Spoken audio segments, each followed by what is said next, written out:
अब लेंसेज के बारे में एक डिटेल्ड डिस्कशन करते हैं। देखिए लेंस के आगे जब भी आप एक ऑब्जेक्ट को रखोगे तो उसकी एक इमेज ज़रूर बनेगी। आप मान लीजिए कि आपने एक लेंस, मैं यहाँ पे कन्वेक्स लेंस ले रहा हूँ बेटा, उस लेंस के दोनों साइड्स के ऊपर फोकस आपने बना दिया है, 2f तक का डिस्टेंस मार्क कर दिया, f और 2f यहाँ पे भी मार्क कर दिया। तो आपने एक ऑब्जेक्ट को रख दिया लेंस से u डिस्टेंस के ऊपर, तो ऑब्वियस है जो हमारी नॉलेज अभी तक की है उसके अकॉर्डिंगली ये बियॉन्ड 2f बनेगा और ये डिस्टेंस को मैं इमेज डिस्टेंस कह देता हूँ। तो u, v और फोकल लेंथ को रिलेट करने वाला जो रिलेशन है वो लेंस फार्मूला कहलाता है और हमें पता है कि उसकी वैल्यू -1/u, 1/v और 1/f के साथ रिलेट किया जा सकता है। चलिए एक एग्जांपल भी ले लेते हैं यहाँ पे कि फोकल लेंथ है हमारे पास 20 सेंटीमीटर, ठीक है, और जो u की वैल्यू है वो है 30 सेंटीमीटर। अगर मैं इस फॉर्मूला में इसको पुट करूँ -1/u, 1/v और 1/f के फॉर्मूला में, तो आपको नज़र आएगा कि ये u की वैल्यू कितनी लिखी बेटा -1/30, v की वैल्यू पता करनी है, f की वैल्यू कितनी है भाई +20 है, तो v की वैल्यू यहाँ से सॉल्व होके आ जाएगी आपके पास। चलिए मैं सॉल्व कर ही देता हूँ कि ये 1/v की वैल्यू 1/20 -1/30 है, तो ये कितना आ गया 60 आ गया, ये आ गया 3 - 2 यानी कि ये 1/60, यानी कि v की वैल्यू मेरे पास कितनी आ गई +60 सेंटीमीटर। तो ये जो डिस्टेंस हमारे पास v के लिए आया है वो आपने कैलकुलेट कर लिया यूजिंग लेंस फॉर्मूला। ये पहले टाइप के क्वेश्चंस हैं। नेक्स्ट क्वेश्चन क्या हो सकता है कि आपसे पूछा जाए कि हाइट ऑफ द ऑब्जेक्ट और हाइट ऑफ द इमेज को रिलेट करो। बिल्कुल बेसिक है, हाइट ऑफ द इमेज और हाइट ऑफ द ऑब्जेक्ट को रिलेट करने के लिए आप v/u को यूज़ कर सकते हो बच्चों। v की वैल्यू कितनी है देखो +60, u की वैल्यू कितनी है -30। माइनस क्यों? क्योंकि सभी डिस्टेंसेस हम कहाँ से मेजर कर रहे हैं, C पॉइंट से मेजर कर रहे हैं, और आपको ये नज़र आया कि ये -2 है। चलिए इसके बारे में भी बात कर लेते हैं। माइनस का मतलब बच्चों क्या कि ये इन्वर्टेड इमेज है, राइट, और 2 का मतलब क्या, ये मैग्नीफाइड है। अरे भाई मैग्नीफाइड और इन्वर्टेड इमेज हमें मिल गई है इस ऑब्जेक्ट के लिए। तो आगे से आपको पता लग गया कि हमेशा लेंस फार्मूला को यूज़ करने के बाद आपको u, v और मैग्नीफिकेशन के ऊपर बेस्ड क्वेश्चंस हो सकते हैं। कई बार मैग्नीफिकेशन पहले दी गई होगी, आपको रिलेट करके इस फॉर्मूला में पुट करके u और v के बारे में बात करनी होगी। चलिए एक और पॉइंट डिस्कस करते हैं कि ये जो मैग्नीफिकेशन है ये ट्रांसवर्स मैग्नीफिकेशन है, यानी इस प्रिंसिपल एक्सिस के परपेंडिकुलरली जो हाइट है उनको रिलेट किया गया है। कई बार मैग्नीफिकेशन लेटरल मैग्नीफिकेशन की बात की जाती है। देखिए लेटरल मैग्नीफिकेशन में क्या है कि ऑब्जेक्ट को along the length he represent कर दिया जाता है। तो मैं आपको बता दूं कि लेटरल मैग्नीफिकेशन v/u का होल स्क्वायर है। जैसे अगर मेरे पास यहाँ पे कोई ऑब्जेक्ट होता तो मैं उसकी लेटरल मैग्नीफिकेशन बना सकता था। अब आपको एक और चीज़ हम बताते हैं यहाँ पे, वो है कि दोनों की स्पीड्स कैसे रिलेट की जाए। यानी कि अगर ऑब्जेक्ट ने मूव करना शुरू कर दिया और लेंस ने भी मूव करना शुरू कर दिया तो भाई इमेज की जो स्पीड है वो कितनी होगी। चलिए उसको रिलेट करने के लिए हम लेंस फार्मूला को एक बार दोबारा से स्टडी करते हैं। देखिए हमने क्या लिखा हुआ था, 1/u, 1/v और 1/f, माइनस साइन के साथ था ये। तो आप इसको ऐसे भी तो लिख सकते हो, u⁻⁻1, v⁻⁻1, f⁻⁻1, ठीक बेटा। तो अब आप क्या करो, इसको डिफ्रेंशिएट कर दो बोथ साइड्स, ठीक। अगर मैं दोनों साइड्स पे इसको डिफ्रेंशिएट कर दूं तो ये रिजल्ट आ गया -1 u⁻2 du/dt, ठीक। अगला रिजल्ट क्या आया, -1 v⁻2 dv/dt is equals to क्या, 0, ठीक हो गया यहाँ तक। अब इसमें क्या लिखें, देखिए -1/u² du/dt है, यहाँ पे इसको -1/v² dv/dt किसके बराबर, 0 के बराबर। यानी इसको लिखने के लिए हम ये कह सकते हैं कि 1/u² du/dt is equal to -1/v² dv/dt। पर ये क्या है, du/dt तो वेलोसिटी ऑफ ऑब्जेक्ट है with reference to mirror, velocity of object with reference to lens, और ये क्या है बेटा, ये है velocity of image with reference to lens. देखिए, तो हम इसको थोड़ा सा आगे एक्सटेंड कर देते हैं और बात करेंगे अब कि हमारे पास क्या बना, 1/u² velocity of object minus velocity of lens is equals to -1/v² velocity of image minus velocity of lens। ठीक है जी। तो आपको जो velocity of image with reference to velocity of lens calculate करना है बच्चों, इस केस में उसकी वैल्यू आ गई -v/u का होल स्क्वायर। देखिए यहाँ पे भी -v/u का होल स्क्वायर, और यहाँ पे velocity of object with reference to velocity of lens। आप कहोगे नहीं सर हमें इसमें एक क्वेश्चन करा दो तो हमें और क्लैरिटी हो जाएगी, तो मैं इसी क्वेश्चन को दोबारा से पिक कर लेता हूँ जो ऊपर हमने दिया हुआ है। चलिए देखते हैं कैसे। हमने कहा कि यही जो ऑब्जेक्ट है जब वो 20 सेंटीमीटर डिस्टेंस के ऊपर था यहाँ से, तो उसकी जो इमेज है वो 30 सेंटीमीटर के ऊपर बन रही थी। अब मान लीजिए कि इसकी इधर को जो स्पीड है उस टाइम पे मैंने मान लिया कि 3 मीटर पर सेकेंड है, और इधर को जो लेंस की स्पीड है वो 1 मीटर पर सेकेंड पे लिख दी गई, जबकि u की वैल्यू मुझे पता था और v की वैल्यू भी मुझे पता था कितनी थी, +60। तो अगर मैं इसमें फाइंड आउट करना चाहूँ तो वेलोसिटी ऑफ इमेज मुझे बच्चों फाइंड आउट करनी है। वेलोसिटी ऑफ लेंस मुझे पता लग गया है 1i के बराबर है। v की वैल्यू मुझे पता ही है, पहले कितना है, +60 है, और u की वैल्यू कितनी है, माइनस कितना लिखा था हमने, 30 है ना, हाँ 30 का होल स्क्वायर। और बेटा आगे क्या लिखेंगे, वेलोसिटी ऑफ ऑब्जेक्ट कितनी है, 3i, और वेलोसिटी ऑफ लेंस कितना है, -1i। तो चलिए इसको सारे को सॉल्व कर देते हैं।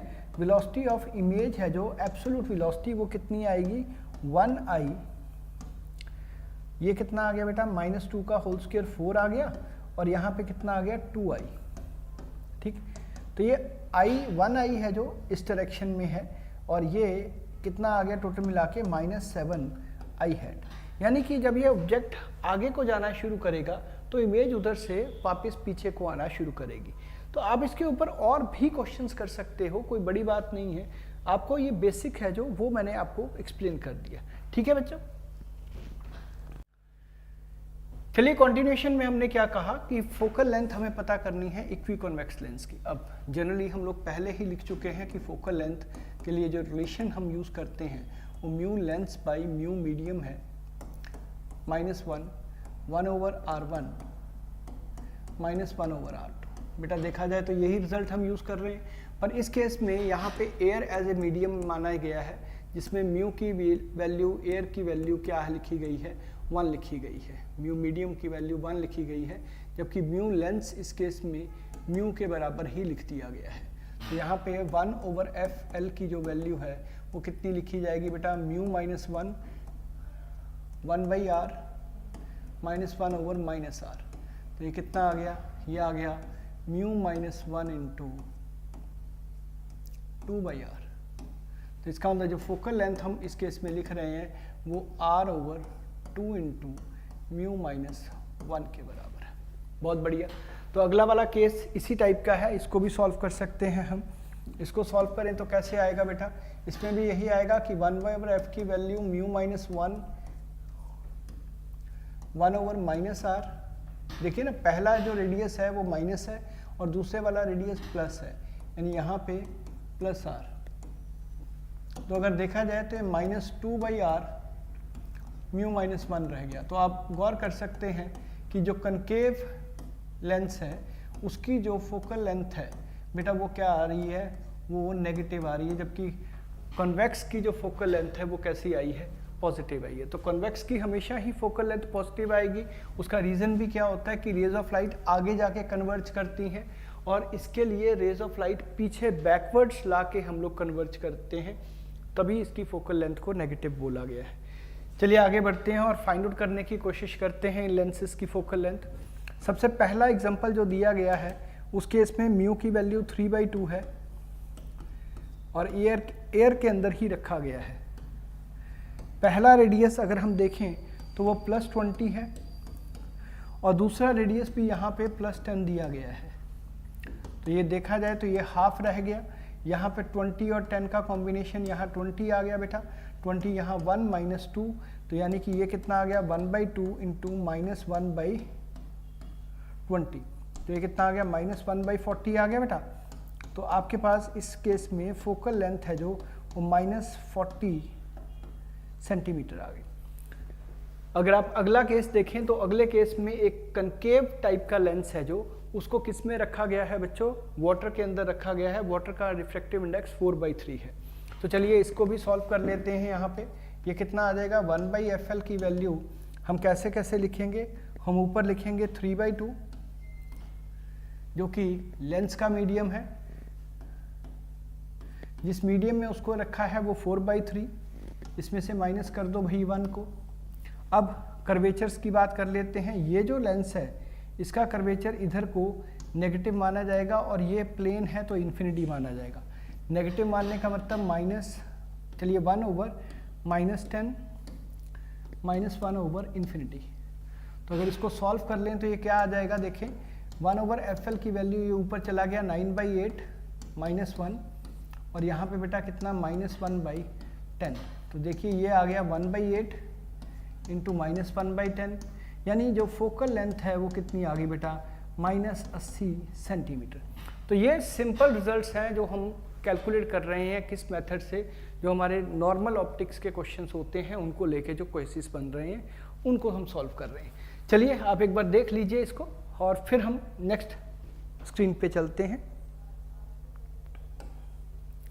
चलिए अब यहाँ पे क्या है, जो हमारे पास सवाल दिया गया है उसमें ये कहा गया कि भाई देखो ऐसा है कि एक लेंस है उसको हमने मीडियम के अंदर प्लेस किया है, पर फर्स्ट साइड का जो मीडियम है वो μ1 है और जो सेकंड साइड का मीडियम है वो μ3 है। और पहली बात यहाँ पे जब हम देखेंगे तो ये पहला रिफ्रैक्टिंग फेस है, फर्स्ट रिफ्रैक्टिंग फेस है, और ये वाला जो रिफ्रैक्टिंग फेस है ये कौन सा है, सेकंड रिफ्रैक्टिंग फेस है। तो हमने याद करो कि एक बार पहले भी रिफ्रैक्टिंग फेसेस को लेके एक सवाल किया था। वो क्या सवाल था याद करो, -μ इंसिडेंस बाई यू, याद है ना बेटा, -μ incidence by u plus μ other by v is equals to μ other minus μ incidence by r। इस रिजल्ट को हम यूज़ करते हैं फर्स्ट सरफेस के लिए। पहले अगर हम फर्स्ट सरफेस के लिए इस रिजल्ट को यूज़ करें तो हमारे पास आता है कि देखिए इधर μ1 है तो इंसिडेंट मीडियम कौन सा हो गया, μ1 हो गया, minus μ1 by u, mu other कौन सा हो गया बेटा, μ2 है, या इसको म्यू लेंस भी कह सकते हो, आप समझ सकते हैं। ठीक है बेटा, आप यहाँ पे लिख लीजिए कि ये v के साथ एसोसिएटेड है, μ2 माइनस μ1 बाई ये r1 इधर को जाएगा जो पॉजिटिव माना जाएगा, तो इसको हम प्लस r1 कह देते हैं।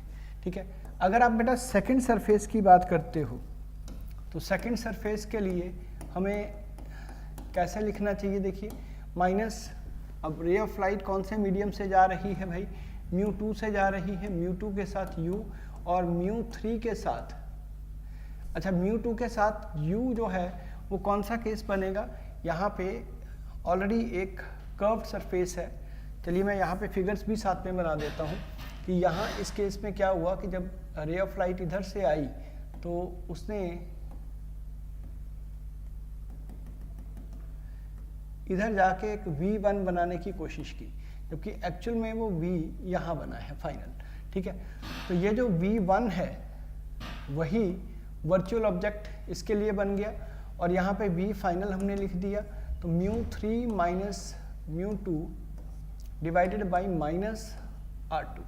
अब अगर इन दोनों को हम एडअप कर दें बच्चों तो हमें एडअप करने के बाद रिजल्ट मिलना शुरू हो जाता है। कैसा रिजल्ट है देखिए, वो रिजल्ट है कि आप इससे इसको काट सकते हैं और ये आ गया minus μ1 by u plus μ3 by v, यानी जिस मीडियम से ओरिजिनली रे ऑफ लाइट आ रही है, फर्स्ट साइड है जो, उसके साथ u एसोशिएट करना है और लास्ट वाली साइड के साथ v एसोशिएट करना है। ठीक है बेटा, और अब आ गए पहले रिफ्रैक्टिंग फेस के लिए हम क्या लिख रहे हैं, μ2 माइनस μ1 बाई R1, ठीक।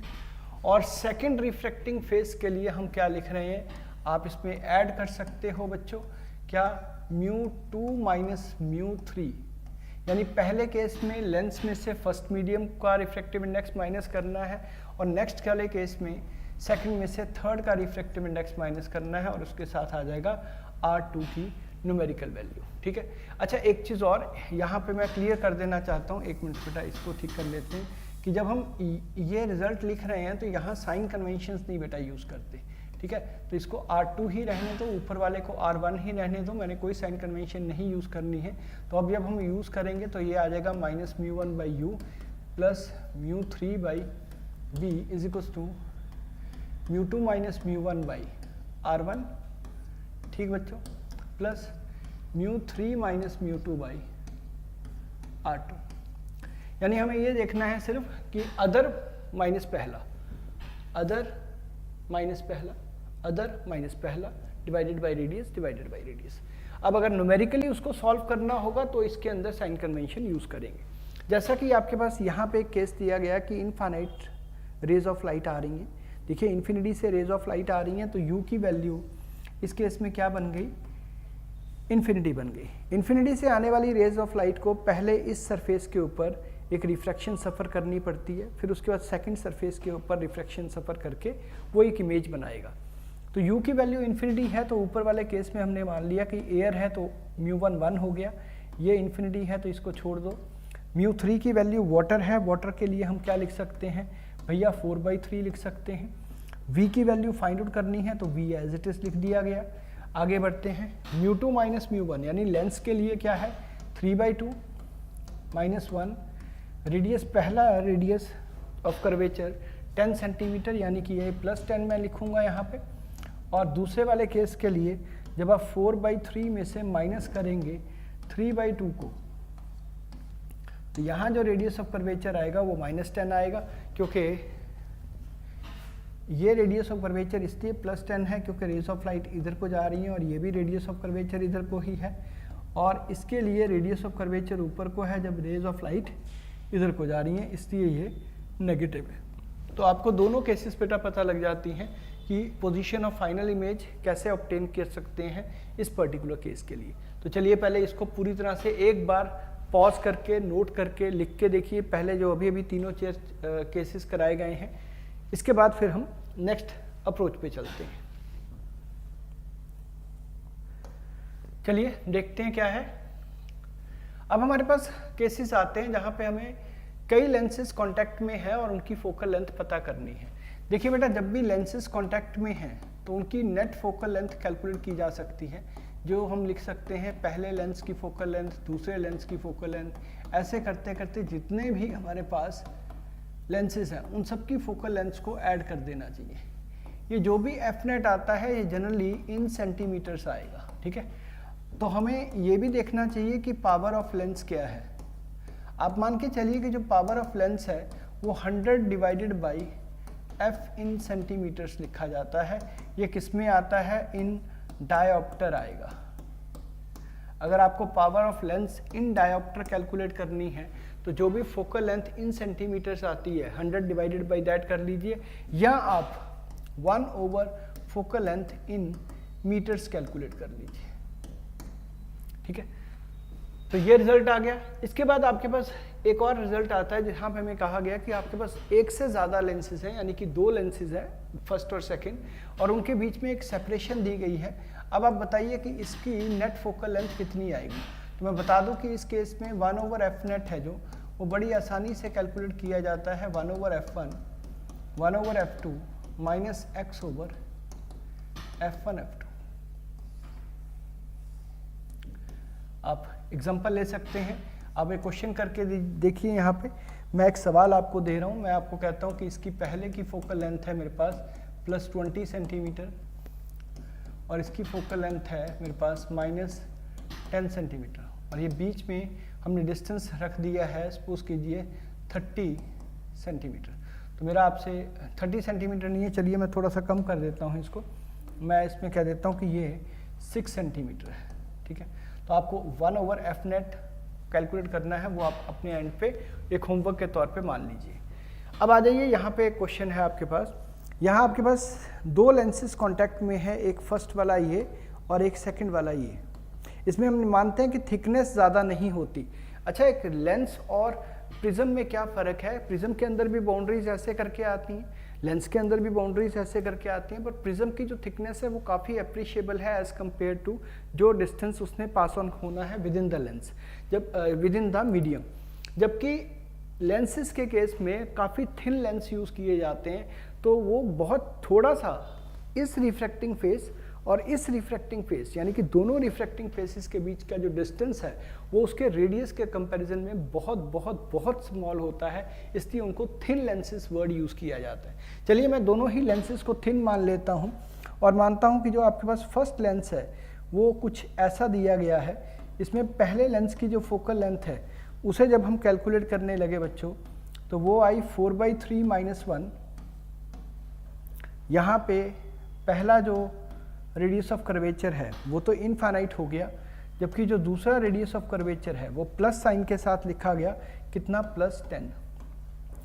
तो अगर मैं इसको देखूं तो ये सॉल्व करने के बाद 1/3 × -1/10 आ गया, यानी कि ये -1/30 आ गया। ठीक है बच्चों, अब हम केस करते हैं कि जो हमारे पास सेकंड है उसके बारे में क्या बातचीत हो रही है। तो सेकंड वाला लेंस कुछ ऐसे है, इसमें ये पॉजिटिव आएगा और ये इन्फिनिटी आ जाएगी। तो 1/f2 की वैल्यू देखते हैं कि कैसे आती है। ये किसका लेंस है? ग्लास का लेंस है भाई। 3/2 - 1 कर दिया आपने, तो ये 1/∞ की वैल्यू कितनी है? यहाँ से देखें तो ये 1/r की वैल्यू कितनी है? ये +10 है बच्चों, और यहाँ पे इन्फिनिटी लगा दिया गया। अब ये कितना था? ½ × 1/10 है, तो ये कितना आ गया? 1/20 आ गया।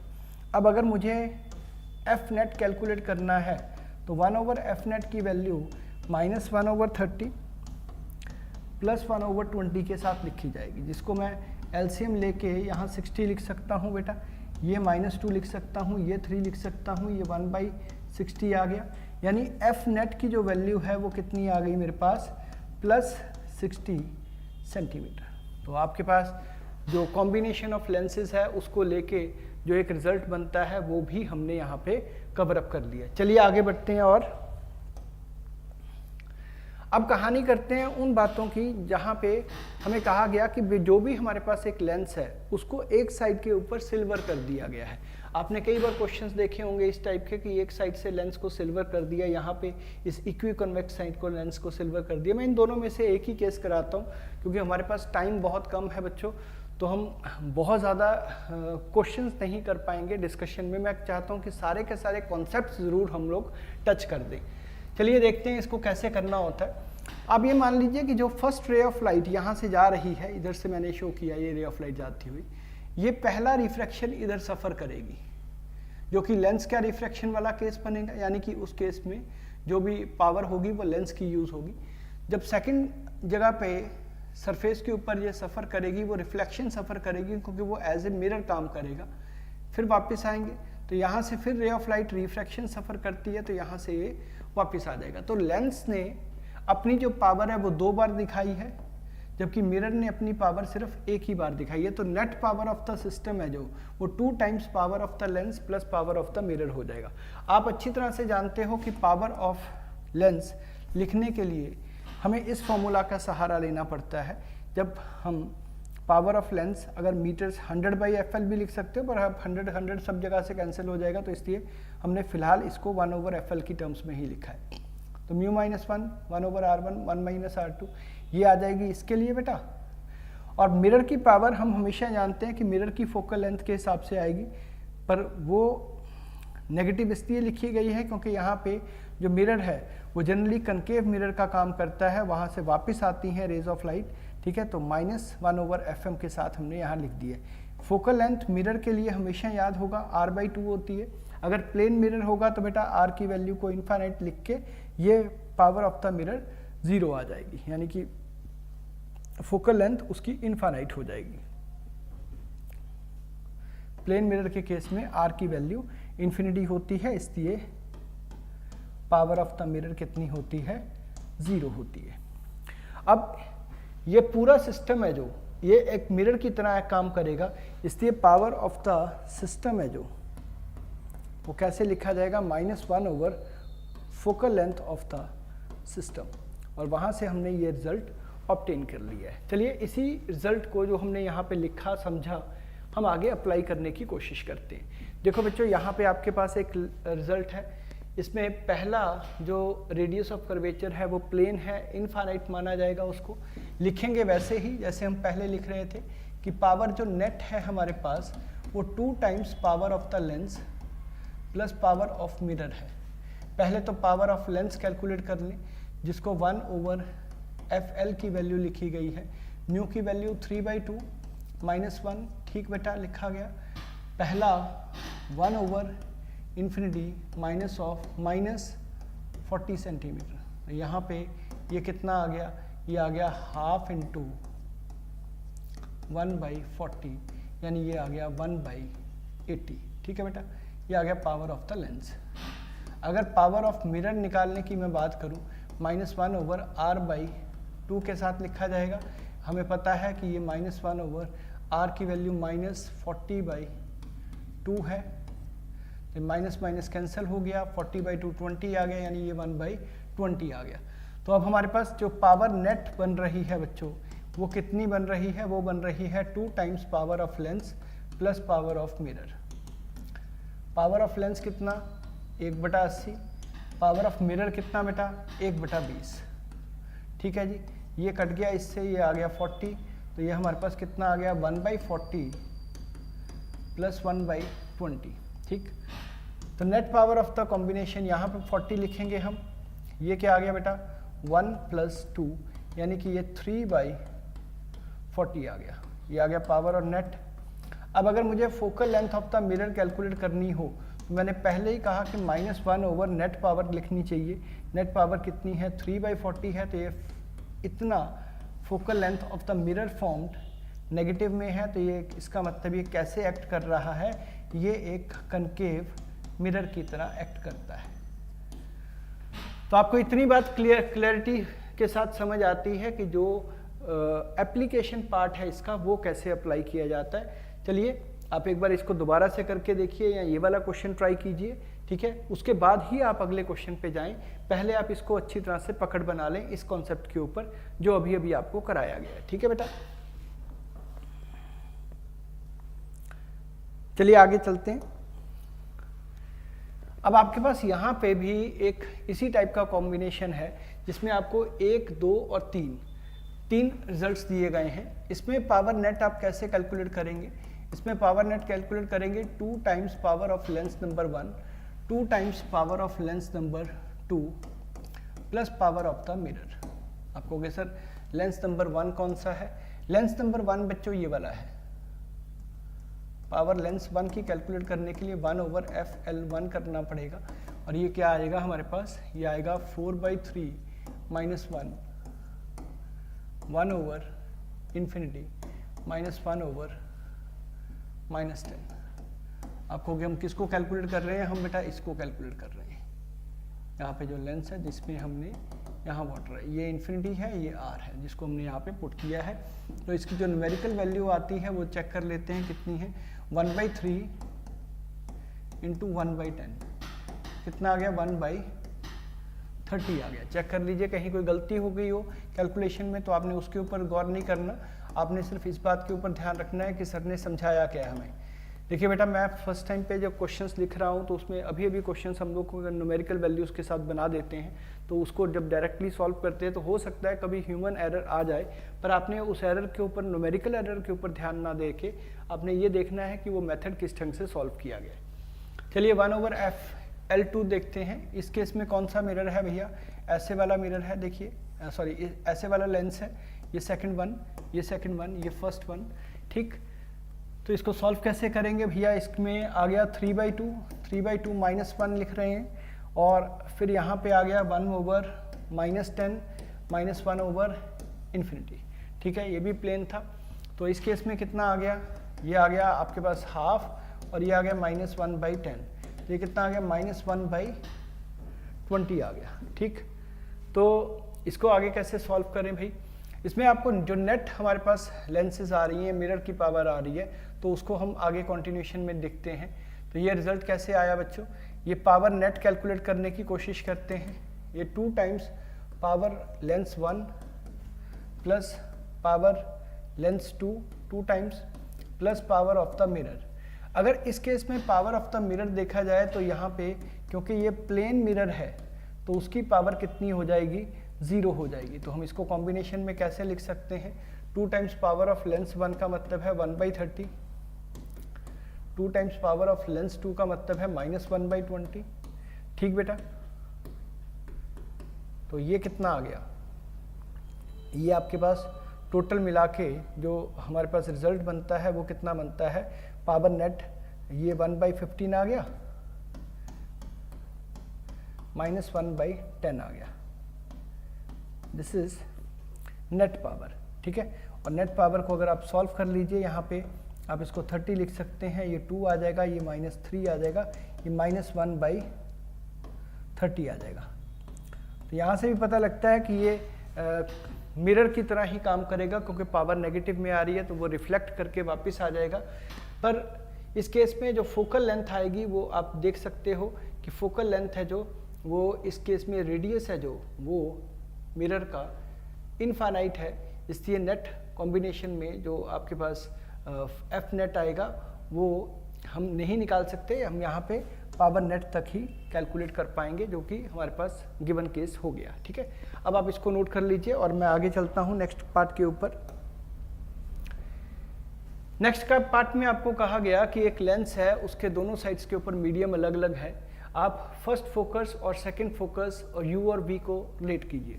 देखिए, जो फर्स्ट फोकस होता है वो ये है जिसके साथ मैं यू एसोशिएट करता हूँ, और सेकंड फोकस के साथ मैं ध्यान रखना वी एसोशिएट करूँगा।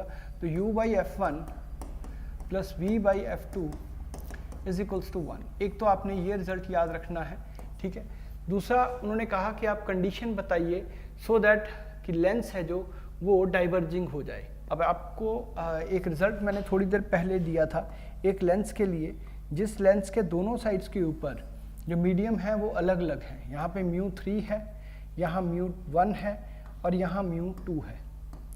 आपको याद होगा 1/u minus μ1/u plus μ2/v is equals to μ3/v, यहाँ पे आया था μ2 माइनस μ1/r1, जिसको अगर हम इस इक्वी कॉन्वेक्स लेंस के केस में कहें तो हम इसको r ही कह सकते हैं। ठीक है बेटा, और यहाँ पे दूसरे वाले केस में आया था μ3 माइनस μ2/r, r1 r2 इस ढंग से लिखा गया था। अगर मैं अब इक्वी कॉन्वेक्स लेंस मान लूँ तो ये दोनों r मेरे पास क्या हो जाएंगे, बराबर हो जाएंगे। और मुझे कहा गया कि अगर ऑब्जेक्ट की वैल्यू इन्फिनिटी के ऊपर है तो इमेज कहाँ बनती है बेटा, इमेज फोकस के ऊपर बनती है। तो ये क्या रह जाएगा, ये μ3/f की value μ2 minus μ1/r plus μ3 minus μ2/r ऐसे रह जाएगा। अब मुझे कहा गया कि ये डाइवर्जिंग है भाई, अगर डाइवर्जिंग है तो हम क्या लिख सकते हैं, तो डाइवर्जिंग के केस में तो आप इसको लिख सकते हो कि f की वैल्यू क्या होनी चाहिए भैया, नेगेटिव होनी चाहिए। अगर नेगेटिव होनी चाहिए तो इसका मतलब यहाँ पे मुझे -r लिखना चाहिए। इसका मतलब μ3 माइनस μ2 की वैल्यू ज़्यादा होनी चाहिए किससे, μ2 माइनस μ1 के। तो उस साइड पे चला जाएगा वो 2μ2 बन जाएगा। तो आप यहाँ पे लिख सकते हो कि μ2 की वैल्यू कम होनी चाहिए किससे, μ3 प्लस μ1/2। तो ये बेटा मेरे पास रिजल्ट आ जाएगा। आपको ये दोनों रिजल्ट डायरेक्टली याद रखने हैं, अगर बाई चांस कहीं पे आ जाए तो। वैसे आपको आएंगे नहीं, पर स्टिल मैंने आपको करवा दिए हैं। आप इस क्वेश्चन को स्किप भी कर सकते हो। ठीक है, आगे बढ़ते हैं। अब है कि आपने लेंस को मल्टीपल पार्ट्स में कट कर दिया। अगर आप इस पार्ट को कट कर दोगे तो आपके पास एक नया लेंस जो बनेगा वो ये वाला बनेगा, जिसमें यहाँ पे वैल्यू तो r है पर यहाँ पे वैल्यू इन्फिनिटी है। तो 1/f की वैल्यू आप कैसे लिखते हो, μ - 1 1/r -1/∞। तो ये कितना रह गया, f की वैल्यू कितनी आ गई, r/μ-1। अगर आप देखो तो पहले जो r आ रहा था उससे ये वैल्यू डबल हो गई है। तो जो पहले आपके पास फोकल लेंथ है, अगर आप लेंथ को बीच में से कट कर दोगे तो उसकी फोकल लेंथ कितनी आ जाएगी बच्चों, डबल आ जाएगी। ठीक है, अगर आप इस लेंथ को मिडल में से कट करते हो, यानी अलोंग द लेंथ नहीं कट करते, ट्रांसवर्स कट करते हो,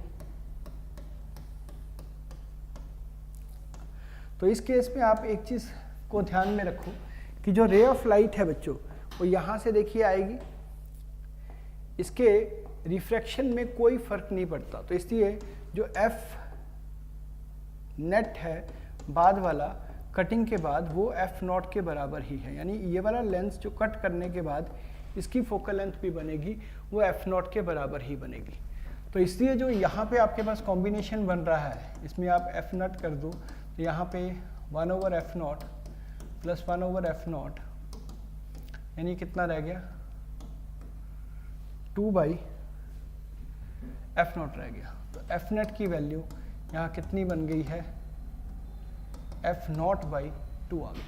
अगर आपके पास यहाँ पे ऐसे कॉम्बिनेशंस बनते हैं जिसमें दोनों फोकल लेंथ्स 2f0 के बराबर हैं, तो 1/2f0 प्लस 1/2f0 लिख के आप 1/f नेट की वैल्यू कैलकुलेट कर सकते हो बेटा। तो f नेट की वैल्यू है जो यहाँ पे आप देख सकते हो f0 के बराबर आ गई। यानी कि अगर दोनों को, इन पार्ट्स को, कटे हुए पार्ट्स को सीधे टक से जोड़ दे, चाहे किसी भी मेथड से जोड़ दें, जैसे कि यहाँ पे जोड़ा गया है, चाहे आप इसको ऐसे भी बना सकते थे। ठीक है बेटा, ये कटा हुआ पार्ट 2f0 का था, ये भी कटा हुआ पार्ट 2f0 का था, उन सब की फोकल लेंथ जोड़ने के बाद फाइनली सेम टू सेम पहले जैसी ही हो जाती है। अब कई बार क्वेश्चन आता है कि आप टोटल नंबर ऑफ इमेजेस बताइए कि कितनी बनती हैं। अगर आप इधर से देखें तो एक ऑब्जेक्ट का एक रिफ्रैक्शन यहाँ से हो रहा है, दूसरा रिफ्रैक्शन बेटा इन कॉम्बिनेशन के बीच में से हो रहा है, और तीसरा जो रिफ्रैक्शन है वो आप देख सकते हैं इधर से हो रहा है। तो इसकी 1, 2 एंड 3, इसकी 3 इमेजेस बनेंगी इस केस में। ऑब्वियस है कि रिफ्रैक्टिव इंडेक्सेस का भी अपना एक रोल रहेगा। जैसे यहाँ पे 4 रिफ्रैक्टिव इंडेक्स हैं, ऑल्दो ये रेज ऑफ लाइट सभी इंसिडेंट होंगी यहाँ तक सेम कैपेसिटी पे, पर जब आगे जाएंगी तो इनका रिफ्रैक्टिव इंडेक्स अलग अलग होने की वजह से इसकी कितनी इमेजेस बनेंगी बेटा, यहाँ पे इसकी 4 इमेजेस ही बनेंगी। ठीक है, आगे बढ़ सकते हैं फिर। अब आ जाए नेक्स्ट केस जिसमें हम लेंस के साथ एक स्लैब को इंट्रोड्यूस कर रहे हैं। देखिए बेटा, इस केस को अगर आप अच्छी तरह से पिक करें तो आपको नज़र आएगा कि आपके पास एक लेंस है जिसके सामने एक ऑब्जेक्ट को रखा गया और हमें कहा गया कि इसकी जो इमेज है वो यहाँ पे बन जाती है किस पॉइंट के ऊपर, m पॉइंट के ऊपर। अगर हम इसमें 1/u, 1/v और 1/f का एक रिलेशन लगाएं लेंस फॉर्मूला का, तो उस हिसाब से ये रिजल्ट -40 प्लस 1/v यानी कि बेटा +10 1/f। तो यहाँ से हमें फोकल लेंथ मिल जाएगी। अगर आप देखिए तो फोकल लेंथ की जो न्यूमेरिकल वैल्यू आ रही है वो 1/40 प्लस 1/10 के हिसाब से आ रही है, जिसको हम इधर सॉल्व कर लें तो ये आ गया 40, ये आ गया बेटा 1 और ये आ गया 4, यानी कि फोकल लेंथ की वैल्यू कितनी आ गई, 8 सेंटीमीटर आ गई। यानी यहाँ जो लेंस आपके पास यूज़ किया जा रहा था उसकी जो फोकल लेंथ थी बेटा वो कितनी थी, अब 8 सेंटीमीटर थी। क्यों हमें चाहिए ये, क्योंकि हमें कहा गया कि जब हमने इसको स्लैब को आगे रख दिया तो जो मिरर है या जो शीट है वो हमें इस पोजीशन पे नज़र आएगी। तो डेल्टा की वैल्यू कैलकुलेट कर लेते हैं। डेल्टा 3 × 1 - 1/3/2 यानी कि 1 सेंटीमीटर आ गया। यानी अब जो हमें इमेज चाहिए वो फाइनल इमेज कितने डिस्टेंस के ऊपर चाहिए भाई, वो फाइनल इमेज हमें 9 सेंटीमीटर के ऊपर चाहिए। ठीक है, final image is needed at 9 centimetre. ठीक है बेटा, अब 9 सेंटीमीटर के ऊपर इमेज चाहिए तो इसका मतलब ऑब्जेक्ट को कहाँ प्लेस करना है, उसके लिए हमें ऑब्जेक्ट की पोजीशन ढूंढनी होगी। तो जिसको ढूंढा जाता है उसके लिए कभी भी साइन कन्वेंशन नहीं लगाते हैं, जबकि जो इमेज है वो पहले से ही बता दी गई है कि भैया +9 सेंटीमीटर है। जो f की वैल्यू है वो तो चेंज नहीं हुई। फोकल लेंथ हमें पहले से पता लग चुका है कि ये कितना है, +8 सेंटीमीटर है। तो मैं कह सकता हूँ कि -1/u0 की वैल्यू है जो वो 1/8 -1/9 -u0 के साथ, यानी -1/u0 की वैल्यू है जो ये 8 9 72, ये 9 -8 यानी 1/72, यानी u0 की वैल्यू बेटा -72 सेंटीमीटर्स बन जाती है। तो आप यहाँ तक देखिए लेंसेज के आपने कितने केसेस डिस्कस किए हैं, वो सारे के सारे आप नोट कर लीजिए। पहले यहाँ एक बार पॉज करके लेंसेज जो हमने पार्ट ए से शुरू करके यहाँ तक कंप्लीट किया है, इसको पहले एक बार देखिए, उसके बाद ही आप प्रिज्म्स के क्वेश्चंस देखना शुरू करें। ठीक है बेटा, आपको मैं यहाँ एक पॉज दे रहा हूँ 5 मिनट का, उसके बाद हम लेक्चर को आगे फर्दर स्टार्ट करेंगे। आप भी इसी ढंग से एक पॉज लीजिए, पहले सारा का सारा व्यू कीजिए, उसके बाद ही आगे बढ़े। ठीक है, तो शुरू करते हैं बच्चों। Theory of prisms. प्रिज्म्स के बारे में मैं क्या बात करूं आपको कि जो प्रिज्म्स हैं वो एक ऐसा मीडियम है जिसको 2 रिफ्रैक्टिंग फेसेस ने बाउंड करके रखा हुआ है। अगर मैं इधर से मान लूँ कि इधर से एक रे ऑफ लाइट इधर से इंसिडेंट है इसके ऊपर, तो इस इंसिडेंट रे ऑफ लाइट को फर्स्ट रिफ्रैक्शन मिलती है इस जगह पे जाके, ठीक, और उसके बाद ये रे ऑफ लाइट बेंड कर जाती है टुवर्ड्स द नॉर्मल, जहाँ पे पहला रिफ्रैक्शन एंगल R1 बनता है। ये आपके पास एंगल ऑफ इंसिडेंस I है, और यही रे ऑफ लाइट जब सेकंड फेज के ऊपर पहुंचती है तो वहाँ से सेकंड रिफ्रैक्शन सफ़र करती है, और इस सेकंड रिफ्रैक्शन के बाद जो रे ऑफ लाइट है इधर चली जाती है, और ये जो एंगल हम मानते हैं ये एंगल ऑफ इमर्जेंस है। ध्यान रखा जाए कि यहाँ पे R2 हमने लिख दिया है। अब अगर आप गौर करो तो जो वर्टेक्स एंगल है इसे एंगल ऑफ प्रिज्म कहा जाता है। तो सबसे पहले तो आपको ये समझ होना चाहिए, जो प्रिज्म्स के बारे में इंपॉर्टेंट पॉइंट्स हैं उनको लिख लेते हैं। पहला पॉइंट तो ये कि R1 + R2 की जो न्यूमेरिकल वैल्यू है वो A के बराबर आती है। दूसरा ये कि angle of incidence plus angle of emergence की वैल्यू A + डेल्टा के बराबर आती है, जहाँ पे डेल्टा क्या है, डेविएशन है। डेविएशन को कैलकुलेट कैसे करते हैं, देखिए जो ओरिजिनल रे ऑफ लाइट जिस डायरेक्शन में आ रही थी उसको आगे को एक्सटेंड कर दीजिए, ठीक, जो फाइनल रे ऑफ लाइट है उसको बैकवर्ड्स प्रोड्यूस कर लीजिए। यहाँ पे जो ये वाला एंगल बना है बच्चों, ये आपके पास एंगल ऑफ डेविएशन है, यानी कि जो ओरिजिनल डायरेक्शन है इंसिडेंट रे की, ओरिजिनल डायरेक्शन बच्चों किसकी, इंसिडेंट रे की, और ये इमर्जेंट रे, इन दोनों के बीच में original direction of incident ray और इमर्जेंट रे के बीच में जो एंगल बनता है वो एंगल ऑफ डेविएशन है, जैसा कि आपको +2 के अंदर भी आपने पढ़ा है। ठीक है, ये डेविएशन मिनिमम हो सकती है, डेविएशन मिनिमम है। एक्चुअल में डेविएशन आप देखिए, अगर मैं लिखूं यहाँ पे तो वो I + E -a के साथ लिखा जाता है। आपको एंगल ऑफ प्रिज्म और angle of incidence, angle of emergence पता होना चाहिए, तो आप डेविएशन लिख सकते हो। हम देख सकते हैं कि डेविएशन मिनिमम है कब, अगर एंगल इंसिडेंस एंगल E के बराबर है। अगर ये दोनों एंगल इंसिडेंस बराबर हो जाएं तो डेविएशन मिनिमम होगा, और वहाँ पे R1 भी R2 के बराबर हो जाएगा। और रे ऑफ लाइट है जो विद इन प्रिज्म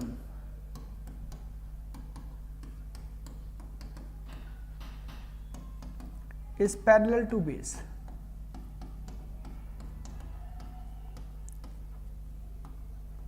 रे ऑफ लाइट है जो वो parallel to base of the prism है, यहाँ पे जो हमें शो किया गया है। ठीक है बेटा, एक और चीज़, या अगर मुझे रिफ्रैक्टिव इंडेक्स पता करना हो तो रिफ्रैक्टिव इंडेक्स के लिए हम लोग प्रिज्म फार्मूला यूज़ करते हैं। तो प्रिज्म फार्मूला क्या चीज़ है, प्रिज्म फार्मूला बेसिकली बेटा रिफ्रैक्टिव इंडेक्स और एंगल ऑफ इंसिडेंस को रिलेट करता है। म्यू की वैल्यू वैसे तो हम लिखते हैं sin I/sin r, ये sin I/sin r भी लिखा जा सकता है, I1/r1 भी लिखा जा सकता है, या इसको sign E by sine R2 भी कह सकते हैं, ध्यान रखो। और इसको हम म्यू की value sine of A plus delta M by 2 और साइन ऑफ A बाई 2 इससे भी लिखा जा सकता है।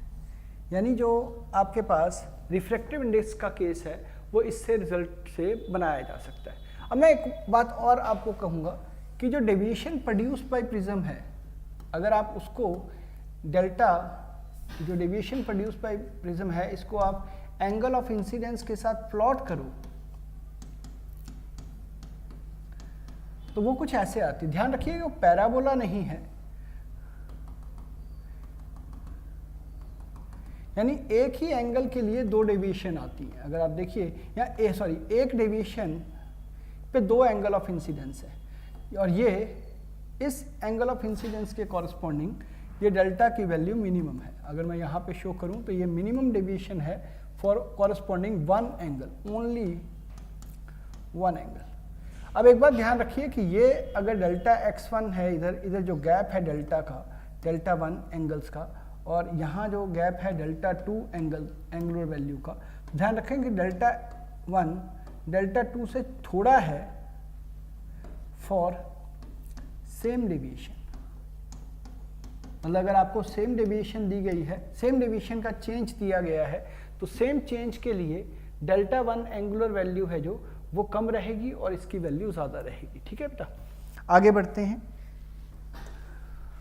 हम बात करते हैं अब कि इस केस में आप डेल्टा m की वैल्यू कैलकुलेट करो। देखिए बेटा म्यू दिया गया है तो म्यू की वैल्यू मैं सीधी सी बात लिखूंगा sine of a plus delta m by 2 sine of a by 2। यहाँ पे एंगल ऑफ प्रिज्म हमें गिवन है यहाँ पे, तो ये कितना आ गया, √3 आ गया भैया, sine of 60 plus delta m by 2 divided by sine of 30 degree. अब साइन ऑफ 30 डिग्री तो हाफ होता है, यहाँ पे रह गया sine of 60 plus delta m by 2 divided by half. Half उधर मल्टीप्लाई हो जाएगा तो ये कितना रह गया बेटा, √3 बाई 2 रह गया। तो ये √3 by 2 sine of 60 plus delta m by 2 बन गया। अब ये किसका होता है बेटा, साइन ऑफ 60 डिग्री ही होता है।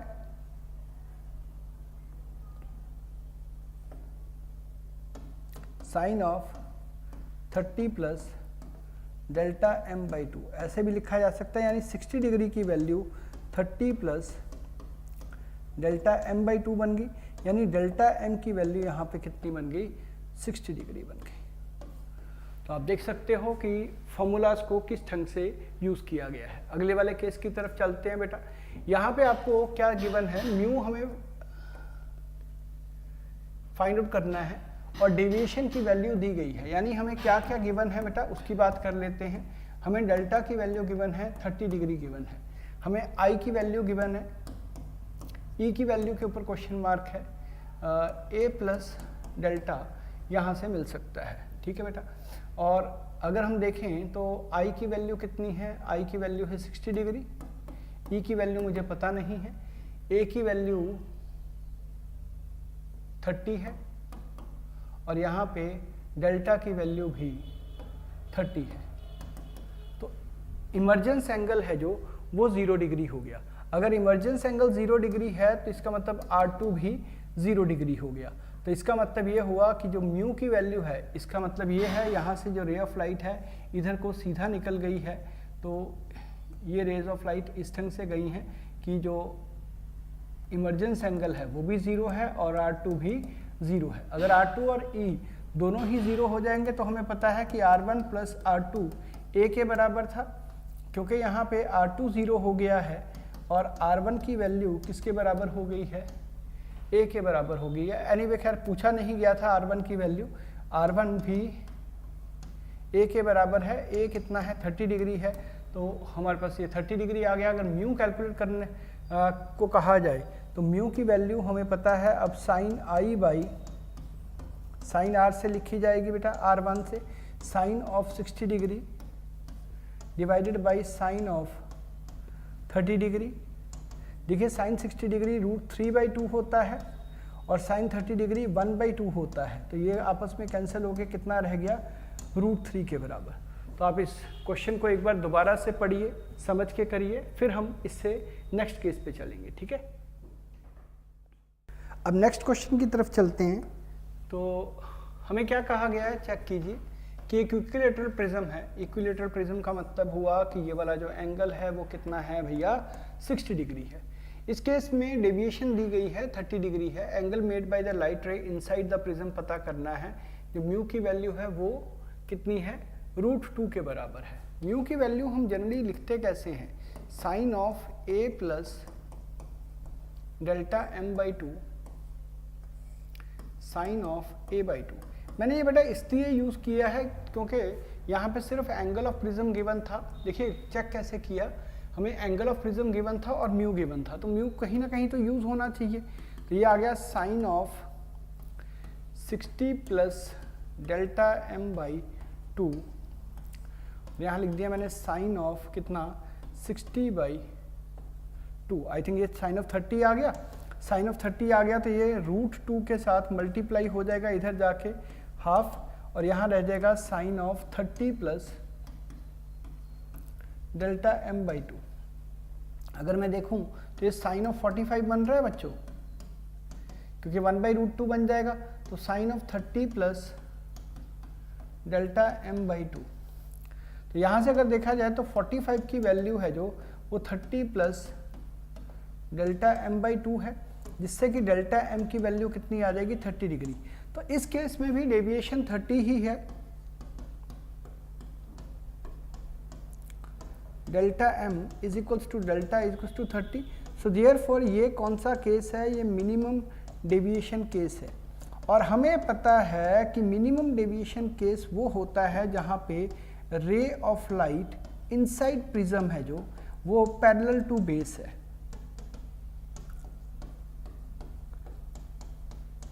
चलिए मैंने ये लिख दिया, आपको नोट्स में बन जाएगा, तो आपको समझ आ गया कि ये केस में रे ऑफ लाइट है जो parallel to base of the prism जा रही है। ये क्या आ रही है, बिल्कुल पैरेलल आ रही है। चलिए आगे बढ़ते हैं और नेक्स्ट क्वेश्चन की तरफ देखते हैं कि जिसमें कहा गया कि डेविएशन पता करो इन द गिवन केस, और ये मैक्सिमम डेविएशन केस। अच्छा भाई, मैक्सिमम डेविएशन केस कौन सा होता है, वो केस है जहाँ पे जो एंगल ऑफ इंसिडेंस है, एंगल ऑफ इंसिडेंस किसका बनता है, वो 90 डिग्री है।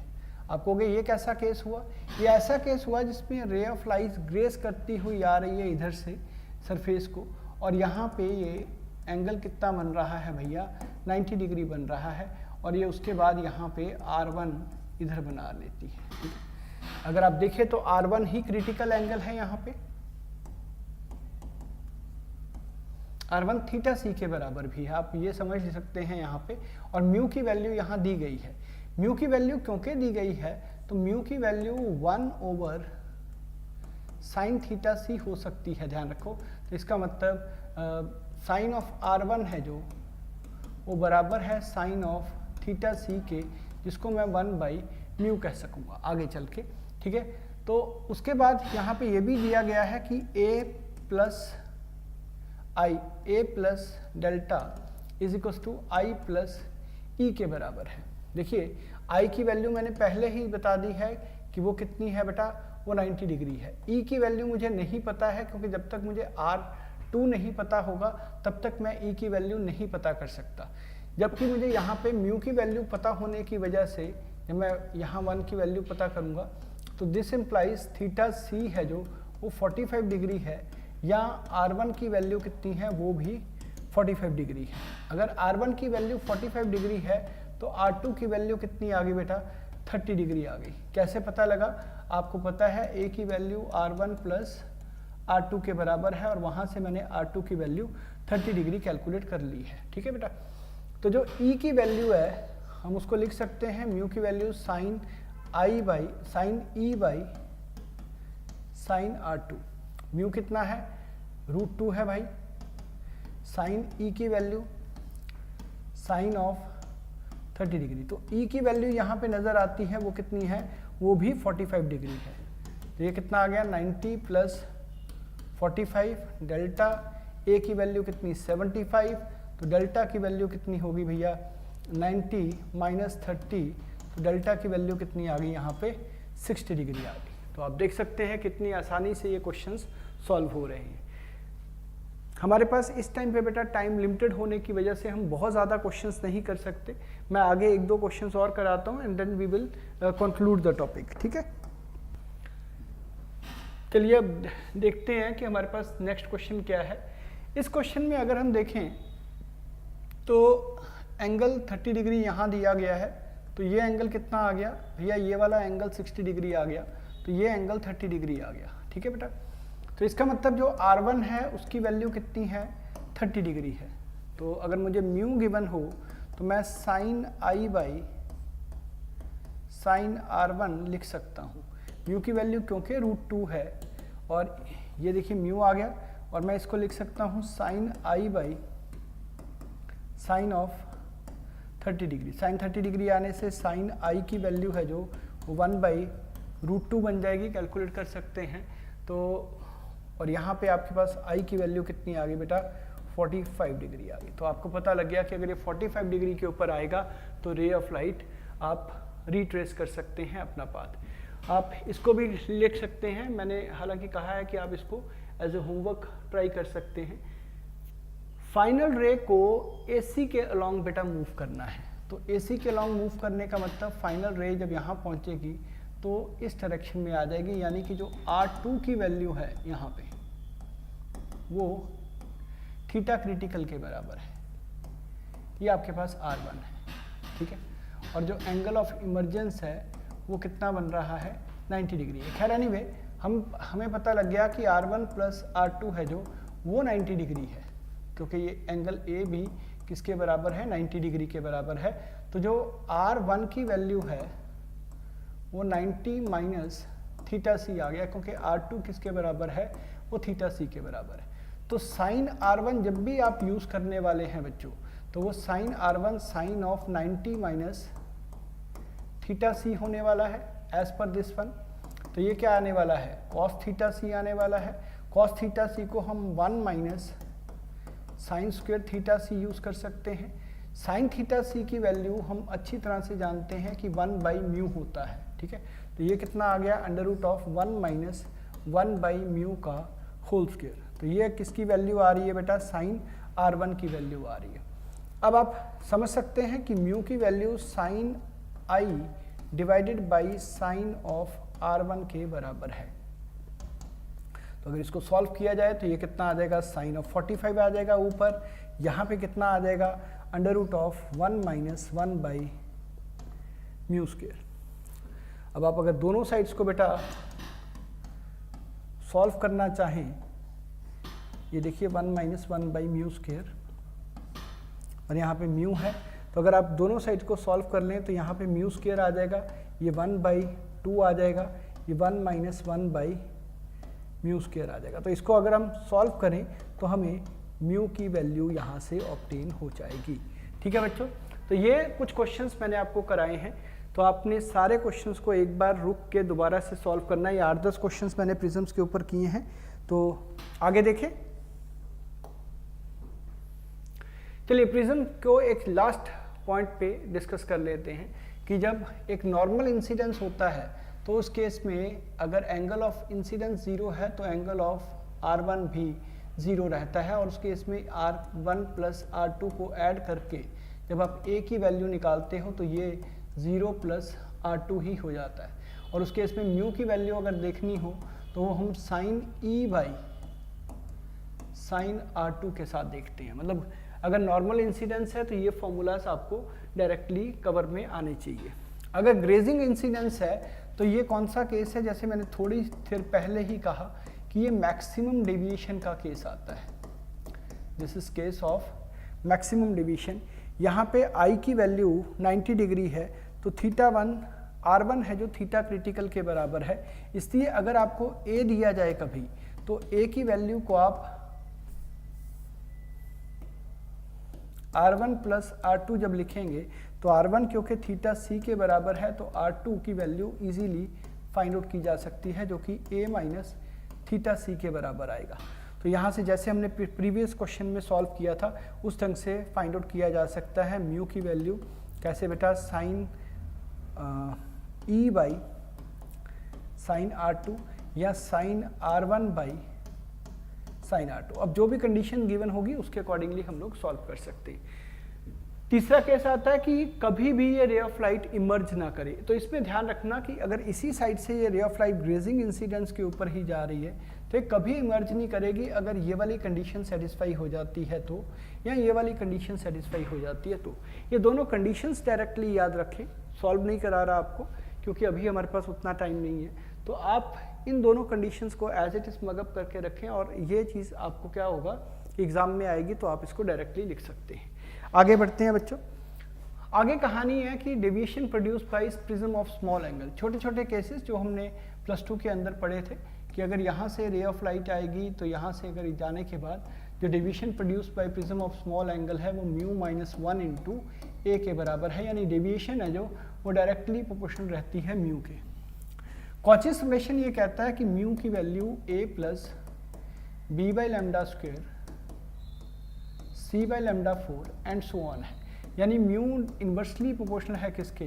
लैम्डा स्क्वायर के। तो यानी इसको हम लिख सकते हैं। तो इसका मतलब मोर इज वेवलेंथ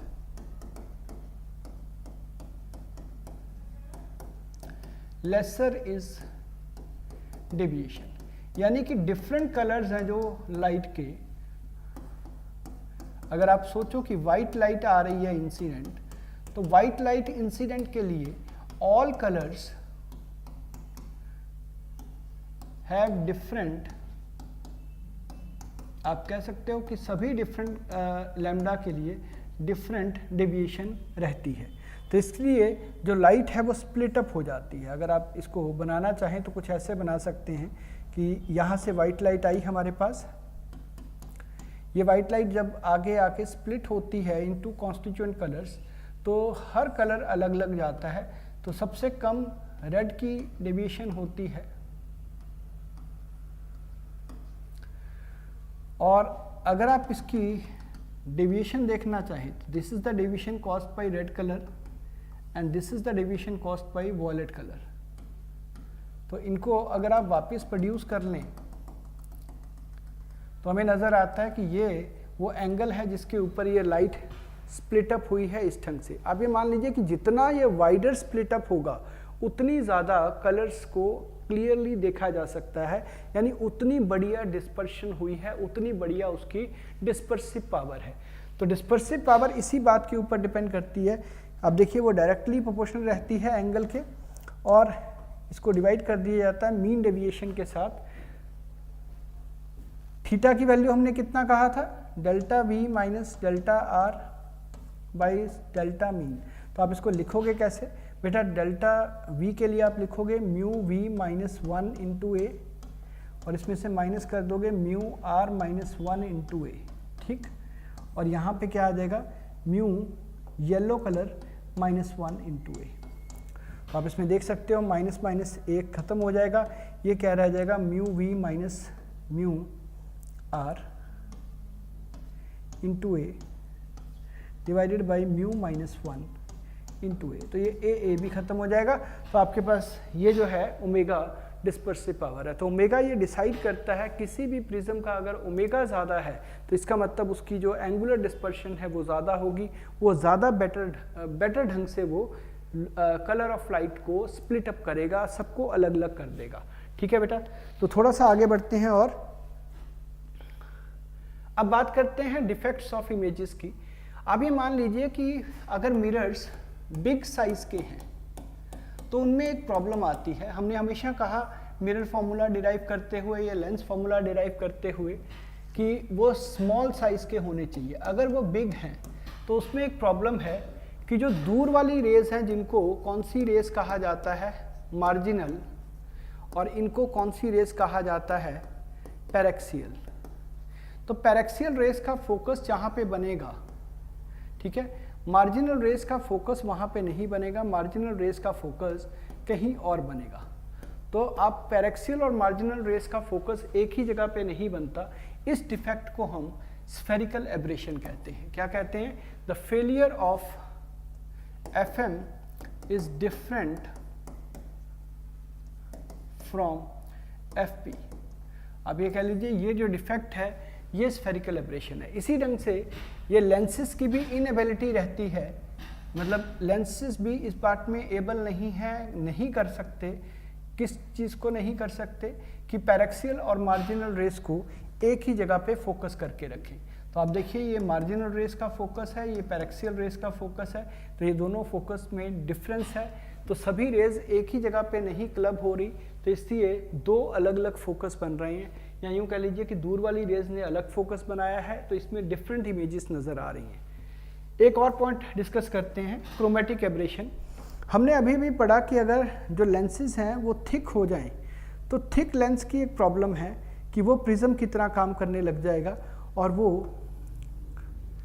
पूरी की पूरी लाइट को स्प्लिट अप कर देगा इनटू कॉन्स्टिट्यूएंट कलर्स। ठीक है बेटा, तो आप देख सकते हो कि जो फोकल लेंथ है वो वेवलेंथ के इन्वर्सली प्रोपोर्शनल है, क्योंकि फोकल लेंथ μ-1 और इंटू 2/r करके लिखते हैं हम। यहाँ पे फोकल लेंथ लैम्डा के इन्वर्सली प्रोपोर्शनल है। सबसे ज़्यादा वेवलेंथ किसकी होती है? रेड कलर की, तो सबसे कम फोकल लेंथ उसकी होगी, यानी कि ये क्या हो जाएगी? एक कलर्ड इमेज आ जाएगी। तो कलर्ड इमेज आएगी यानी कि ब्लर इमेज आएगी थोड़ी सी। तो वाइट लाइट की एक कलर्ड इमेज आने का मतलब कि कलर्स आपस में मर्ज करते हुए नजर आएंगे, तो ये सही नहीं है। तो इसको रोकने के लिए हम लोगों ने एक अरेंजमेंट बनाई है। इसको रोकने का क्या अरेंजमेंट है बेटा? अरेंजमेंट है एक क्रोमेटिक डबलेट।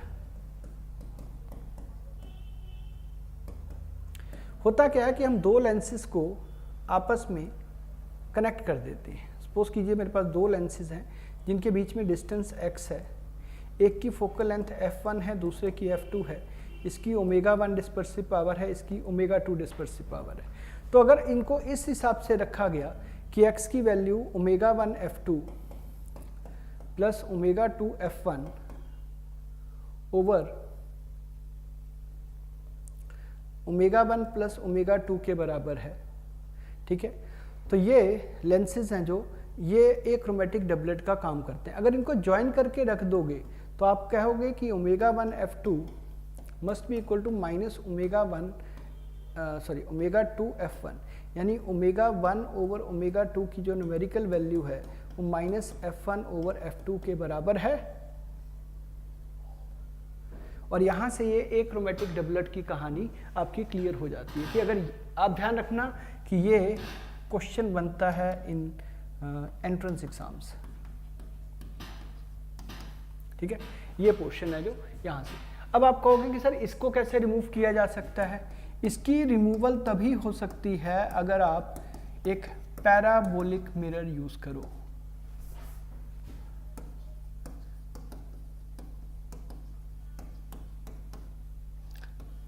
ऐसे वाला। तो वो क्या करता है कि मार्जिनल रेस को भी एक ही जगह पे फोकस कर देता है और पैरेक्सियल रेस को भी एक ही जगह पे फोकस कर देता है। तो पैराबोलिक मिरर इसका सॉल्यूशन है कि आप इसको कैसे यूज कर सकते हैं। चलें बच्चों आगे। अब हमारा लास्ट पार्ट जिसमें हम एक छोटा सा डिस्कशन करेंगे सिर्फ 5 मिनट का, कि इसमें माइक्रोस्कोप्स को लेके कौन से क्वेश्चंस बन सकते हैं। देखिए बेटा, माइक्रोस्कोप्स में सिंपल माइक्रोस्कोप जिसमें हम कहते हैं कि जो इमेज है वो फॉर्म्ड है at least distance of distinct vision. आपको याद है सिंपल माइक्रोस्कोप एक कॉन्वेक्स लेंस की तरह ही काम करता है, जहाँ पे वर्चुअल इमेज बनती है। आपको याद है ना बेटा ये कैसे बनती है? ये हमने लेंस रखा, यहाँ पे ऑब्जेक्ट रखा, पहले दोनों साइड्स पे फोकस 2f मार्क किया, यहाँ ऑब्जेक्ट रख के उसकी जो इमेज थी वो यहीं इसी साइड पे बन गई। सॉरी, ये 2f पे नेसेसरी 2f पे नहीं बनेगी, वो आगे पीछे कहीं पे भी हो सकती है। मैंने यहाँ पे बना दिया कि वो कहीं पे भी इधर सपोज कीजिए बन रही है। और ये डिस्टेंस क्या है मेरे पास? Least distance of distinct vision है। तो अगर मैं इसको यहीं पे रख लूँ ऑब्जेक्ट को, तो इसका एंगल हमने क्या माना था? ऑब्जेक्ट का एंगल अल्फा और इमेज का एंगल क्या माना था? बीटा माना था। तो जो मैग्नीफाइंग पावर हमने कैलकुलेट की थी वो tan beta is two tan alpha के बराबर कैलकुलेट की थी, है ना। तो इसकी वैल्यू कितनी आई थी, याद करो, 1 plus D by F of the lens, ठीक है। ये मैग्नीफाइंग पावर आई थी। तो मैग्नीफाइंग पावर लार्ज होने के लिए ज़रूरी है कि एफ है जो वो क्या हो, स्मॉल हो। तो आपके पास कंडीशन यही आ सकती है, सिंपली यही पूछा जाएगा हर बार कि आपको एक अच्छी इमेज बनाने के लिए क्या क्या कंडीशंस होनी चाहिए। तो इसमें आपने पता कर लिया। कंपाउंड माइक्रोस्कोप की अगर मैं बात करूं तो उसमें क्या था कि आपके पास जो पहला लेंस है ये कैसा होना चाहिए, स्मॉल होना चाहिए। तो इसमें ऑब्जेक्ट को कहाँ प्लेस किया जाना चाहिए, बिल्कुल फोकस के पास प्लेस करना चाहिए। ऑब्जेक्टिव के फोकल, ऑब्जेक्टिव क्या है, ऑब्जेक्टिव वो है जो ऑब्जेक्ट के पास रखा हुआ लेंस है। इधर f0 और इधर 2f0 बना के आप इसकी इमेज बनाते हो बच्चों, जो यहाँ पे इधर कहीं बन रही है। इस इमेज को आप क्या करते हो, दूसरे लेंस के बिल्कुल पास रखते हो और फिर दूसरे लेंस का फोकस बनाते हो यहाँ पे, ठीक है। तो दूसरे लेंस का फोकस दूसरे साइड पे भी बनता है, जो आई पीस का फोकस है। इसको आप यहाँ से गुजार देते हो और इधर से गुजरने के बाद ये जो रेज ऑफ लाइट हैं कहाँ से आती हुई नज़र आती हैं हमें, ये यहाँ से आती हुई नज़र आती हैं। तो आपके पास ये जो इमेज है ये कहाँ बनेगी, least distance of distinct vision पे बनेगी। अगर आप ऑब्जेक्ट को भी वहीं रख दो और उसके बाद ये एंगल अल्फ़ा और ये एंगल बीटा के हिसाब से कैलकुलेट करो, तो मैग्नीफाइंग पावर की जो वैल्यू इसमें आती है वो आती है लेंथ जो पूरी की पूरी है divided by F O minus sign के साथ 1 plus D over F E. इसमें भी आप देख सकते हो, अगर आप लार्ज मैग्नीफाइंग पावर चाहते हो तो F O and F E को क्या होना चाहिए भैया, स्मॉल होना चाहिए।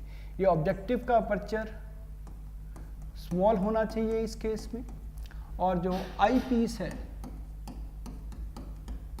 उसका जो साइज है वो क्या होना चाहिए, लार्ज। तो ये कंडीशंस के ऊपर हमेशा क्वेश्चन बनता है कि आपके पास एक कंपाउंड माइक्रोस्कोप है, उसका ऑब्जेक्टिव छोटा होना चाहिए, बड़ा होना चाहिए, या आपको ये दे दिया गया कि ये पर्टिकुलर 2 या 3 टाइप के लेंसेज हैं, इनमें से पिक करो कि किसको हम ऑब्जेक्टिव के तौर पे यूज़ कर सकते हैं, किसको आई पीस के तौर पे यूज़ कर सकते हैं। ध्यान रखिए जो कंपाउंड माइक्रोस्कोप में लेंसेज यूज़ होते हैं, चाहे वो यहाँ है या यहाँ है, उन सबकी फोकल लेंथ हमेशा स्मॉल होनी चाहिए, ठीक है। तो आप गिवन कॉम्बिनेशन में जो सबसे स्मॉलेस्ट फोकल लेंथ वाला लेंस है उसको आप माइक्रोस्कोप में यूज़ करेंगे, ठीक है। और अपर्चर अगर 2 हैं ऐसे केसेस जहाँ पे आपको बेटा ये कहा गया कि एक छोटा लेंस है एक बड़ा लेंस है, तो आप आगे पीछे कौन सा लेंस रखता है वो भी यहाँ से पता कर सकते हैं, ठीक है बेटा। इसी ढंग से हमारे पास नेक्स्ट कंडीशन आती है टेलीस्कोप, जो नॉर्मल एडजस्टमेंट में है। टेलीस्कोप में बड़ी चीज़ों को देखने में काम आता है, इसलिए पहले वाला लेंस बड़ा बनाया जाता है। ये बिगर लेंस है, यानी कि इसका अपर्चर ज़्यादा होना चाहिए। ये इन्फिनिटी से रेज ऑफ लाइट आती हैं। नॉर्मल एडजस्टमेंट में जो इमेज है वो कहाँ बनने वाली है, इमेज बनने वाली है एट इन्फिनिटी। देखिए यहाँ पे ये रेज ऑफ लाइट ने आके आपस में फोकस कर दिया एक जगह पे, ये क्या है, फोकस ऑफ ऑब्जेक्टिव, ठीक है।